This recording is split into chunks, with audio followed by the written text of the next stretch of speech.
এই নাও সেকেন্ডার আলী, এখানে 1 লক্ষ টাকা আছে। বাদ বাকি টাকা সন্ধ্যার সময় আইসা নিয়ে যাও, আমি কাগজপত্র রেডি করে রাখি, আইসা নিয়ে যাও। আচ্ছা ঠিক আছে ভাই, তাহলে আমি বিকেলবেলায় এসে টাকাটা নিয়ে যাব। আচ্ছা ঠিক আছে, যাও। নেও নেও, পরে বুঝবা।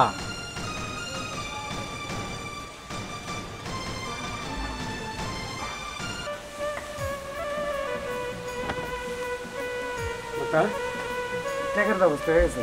কও কি এত তাড়াতাড়ি টাকার ব্যবস্থা করলা? হ, সেকান্দার কাকারে পাঠাইছিলাম। ওই যে হাকিম কাকা আছে না, হাকিম কাকার কাছ থেকে বাড়ি বন্ধক রেখে 2 লাখ টাকা আছে, তার মধ্যে 1 লাখ দিয়ে দিচ্ছে, আর 1 লাখ সন্ধ্যায় দিব। এই নাও। আরে টাকা ধরমু কি, টাকা ঘরে না রেখে তুমি এক কাম করো, যেহেতু 1 সপ্তাহের ভিতরে তোমারে পাঠাইতে চাইছে, তুমি টাকাটা আজকে দিয়া সঙ্গে যাও। ঠিকই কইছে, তাহলে তো দিয়া হলি লাগে। আচ্ছা ঠিক আছে, তুমি ঘরে যাও, আমি টাকাটা দিয়ে বলতেছি। সাবধানে যায় কিন্তু, এতগুলো টাকার কারবার। আচ্ছা আচ্ছা আচ্ছা ঠিক আছে। এবার বিদেশ গেলে আমাকে মনের আশাটা পূর্ণ হইব। আরে আসতেছি তো, তোদের তো খালি তারা করো। আমার তো এই যে বিদেশি 4-5 জন লোক কালকের ভিতরে পাঠাই দেবো, ঠিক আছে? হ্যাঁ হ্যাঁ। ওয়ালাইকুম সালাম। আলম আসতো? তা কি খবর তোমার আলম? টাকা পয়সার ব্যবস্থা হয়েছে? ও ভাই, 1 লাখ টাকার ব্যবস্থা করছি। এই যে 1 লাখ টাকা আছে। 1 লাখ কেতা? আর 1 লাখ টাকা সন্ধ্যায় দিন, বুঝেনি তো, কারণ বাড়ি ঘর বন্ধক রেখে দিয়ে দিতেছি। উনি কইছে কাগজপত্র সরিষা পড়লে তারপরে আর 1 লাখ টাকা দিব। আচ্ছা আলম মিয়া, তুমি আমার নিজের লোক, তুমি কাল দিও, সমস্যা নাই। সে বিকালে না বললেও সমস্যা নাই, তুমি আমার নিজের লোক, তোমার নাম চিন্তা করি না, ঠিক আছে আলম মিয়া? আচ্ছা ভাই, আমি একটু ভালো জায়গায় পাঠাবো। বুধবারই তো বাতাছেন, বাড়ি ঘর সব বন্ধক রেখে দিতেছি। আমি 8-10টা লোক পাঠাতেছি, তার মধ্যে সবচেয়ে থেকে ভালো বিষয় হলো তোমার। আর তুমি আমার এলাকার লোক, আমার কাছের লোক, তোমারে ভালো রান্না দেখে মারিগুলো দিতে পারি। তুমি টাকা ম্যানেজ করো, তুমি যাবা, তুমি সুখে শান্তিতে থাকবা। তোমার বউ তোমার না বহু স্বপ্ন দেখতেছে, আমি জানি, কারণ তুমি কোটিপতি হবা। ভাই আমার বড় অনেক স্বপ্ন। ঠিক আছে ঠিক আছে, নাম যাও। আচ্ছা, আসসালামু আলাইকুম। ওয়ালাইকুম আসসালাম রহমতুল্লাহি ওয়া বারাকাতুহু। যাই টাকা কামাইতেও অনেক মাথা খারাইতে হয়। যাই ওইদিকে যাম, যেহেতু টাকাটা রেখেই যাই।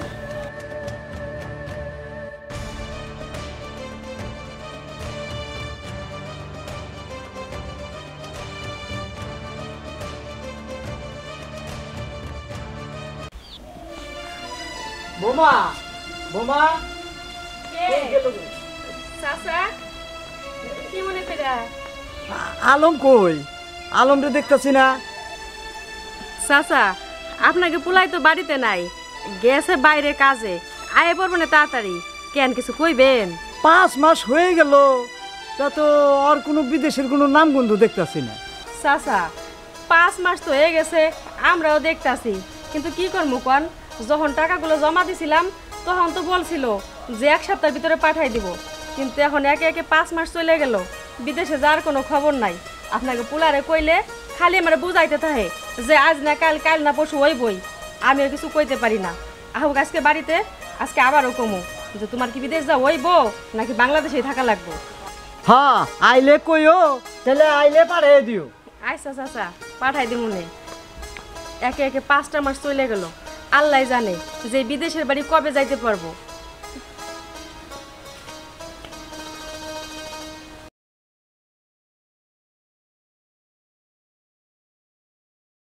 কাঁদবো না তো যাই পারতাম না, তুমি কানলে কিন্তু আমি বিদেশে থাকবার পারব না।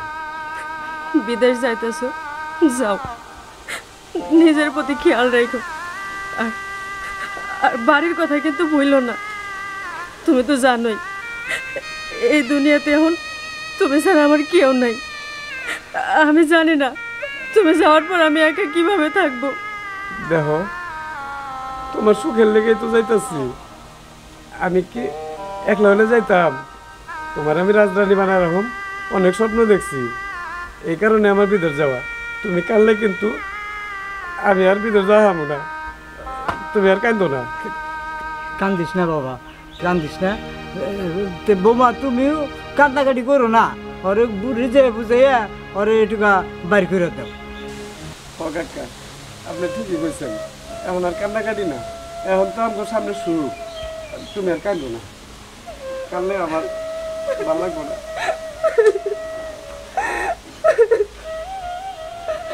কাকা, যাও, তুমি আমার মুখটা দেখে রাখো, আল্লাহ দেখে রাখো, আমি ছাড়া তো আর কেউ নাই, তুমি একটু দেখো কাকা। আল্লাহ দেখো, তুমি তোমার শরীরের যত্নটা নিও।